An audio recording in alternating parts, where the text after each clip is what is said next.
Hi అండి, అందరికీ నమస్తే. Welcome back to my channel and welcome back to another mini vlog. ఈ mini వ్లాగ్లో అయితే నేను నారికేల దీపాన్ని ఎలా పెట్టుకున్నాను అనేది మీతో షేర్ చేయబోతున్నానండి. మొదటగా శివుడి ఫోటో తీసుకొని మంచిగా పూలతో అలంకరణ అయితే చేసుకున్నాను. తర్వాత మన దగ్గర ఉన్న ఇత్తడి ప్లేట్ కానీ వెండి ప్లేట్ కానీ ఎందులో అయినా దీపం పెట్టుకోవచ్చు. దానిలో కొంచెం మనం బియ్యం అయితే వేసేసుకొని దాంట్లోనే మనం కొంచెం పసుపు, అదేవిధంగా కొంచెం కుంకుమ అయితే వేసేసుకొని పెట్టుకోవాలండి. ఈ దీపాన్ని వెలిగించుకోవడానికి ముందుగానే మనం కొబ్బరికాయను అయితే కొట్టేసుకోవాలి. ఇలాగ కళ్ళు ఉన్న కొబ్బరి చిప్పలో 3 కళ్ళు ఉన్న కొబ్బరి చిప్పలో మనము దీపాన్ని అయితే వెలిగించుకుంటాం. ఇంకో కొబ్బరి చిప్పల్లో బెల్లం పెట్టి నైవేద్యంగా పెట్టుకుంటాం అనమాట దేవుడి దగ్గర. అలాగే కొబ్బరి చిప్పకి మొత్తం చుట్టూతో పసుపు రాసుకోవాలండి. పసుపు రాసుకొని నేను గంధంతో కుంకుమతో అయితే బొట్లు పెట్టుకొని అలంకరించుకున్నాను. ఇలాగా మనం బియ్యం పోసి పెట్టుకున్నాం కదండి, దాంట్లో తమలపాకులను అయితే వేసేసుకొని మనము బొట్లు పెట్టుకున్న కొబ్బరి చిప్ప ఉంటుంది చూసారా, దాన్ని ప్లేస్ చేసుకొని ఆ కొబ్బరి చిప్ప చుట్టూతా పువ్వులతో అయితే పువ్వుల్ని పెట్టుకుంటూ మనమైతే అలంకరణ చేసుకోవాలి.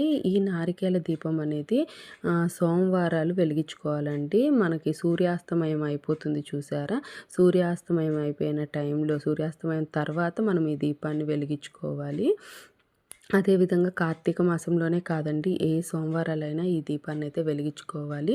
రెండు ఒత్తుల్ని ఒక ఒత్తిగా చేసి 3 దిక్కుల అంటే మనకి తూర్పు, అలాగే ఉత్తరము, ఇంకోటి దక్షిణము, ఇలా 3 దిక్కులు 3 దీపాలు చూసేటట్టుగా 3 ఒత్తులు చూసేటట్టుగా ప్లేస్ చేసుకొని మనం దాంట్లో నువ్వుల నూనె కానీ ఆవు నెయ్యి కానీ ఏదైనా వేసుకోవచ్చండి. నేనైతే నువ్వుల నూనెనే వేశాను. అలాగే ఒక తాంబూలం అయితే సిద్ధం చేసి పెట్టుకున్నాను. పాయసాన్ని అయితే ప్రసాదంగా చేసి పెట్టుకున్నాను. ఇలాగా అన్నీ ప్రిపేర్ చేసి దేవుడి దగ్గర పెట్టేసుకొని దీపాన్ని అయితే వెలిగించేసుకుంటున్నానండి. ఈ నారికేల దీపం అనేది మన ఇంట్లో ఎటువంటి నెగిటివ్ ఎనర్జీ ఉన్నా దాన్ని దూరం చేస్తుంది అని చెప్పేసి అంటారు. అలాగే మనకి ఎటువంటి ఆర్థిక ఇబ్బందులు ఉన్నా ఈ నారికేల దీపాన్ని పెట్టుకోవడం వల్ల మనకి ఆర్థిక ఇబ్బందుల నుంచి ఉపశమనం అయితే లభిస్తుందంటారు. ఎటువంటి అనారోగ్య సమస్యలు ఉన్నా ఆ సమస్యల్ని కూడా మనం దూరం చేస్తుంది అని అంటారు.